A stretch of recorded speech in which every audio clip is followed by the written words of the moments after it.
हड़प्पा सभ्यता प्राचीन भारत की एक उन्नत और महान सभ्यता थी। ये सभ्यता सिंधु नदी के किनारे विकसित हुई थी और इसके लोग अपने समय के सबसे सुसंगठित और समृद्ध नागरिक थे। उनके शहरों की योजना, उन्नत जल प्रबंधन और व्यापार प्रणाली ने उन्हें अद्वितीय बना दिया।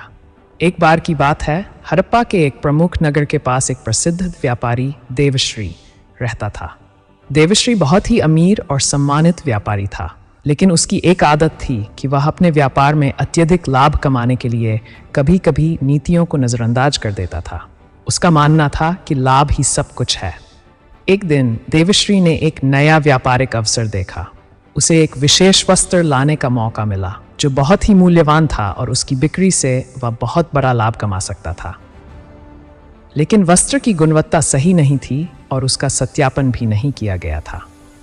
उसके मित्रों और सलाहकारों ने उसे चेतावनी दी कि यह वस्त्र जनता को धोखा देने वाला हो सकता है, लेकिन देवश्री ने उनकी बातों को नज़रअंदाज कर दिया।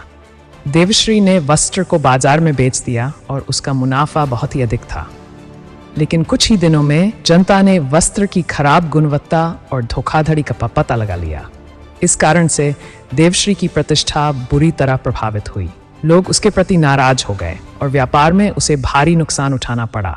उसके व्यापार और प्रतिष्ठा के गिरने के कारण देवश्री ने सोचा कि कहीं न कहीं उसने अपनी नैतिक जिम्मेदारियों को नज़रअंदाज किया था। उसे महसूस हुआ कि लाभ कमाना महत्वपूर्ण है, लेकिन इससे भी ज़्यादा महत्वपूर्ण है कि हम अपनी नैतिकता और ईमानदारी को बनाए रखें। देवश्री ने अपनी गलती को स्वीकार किया और अपने व्यापार को सही मार्ग पर लाने का निर्णय लिया।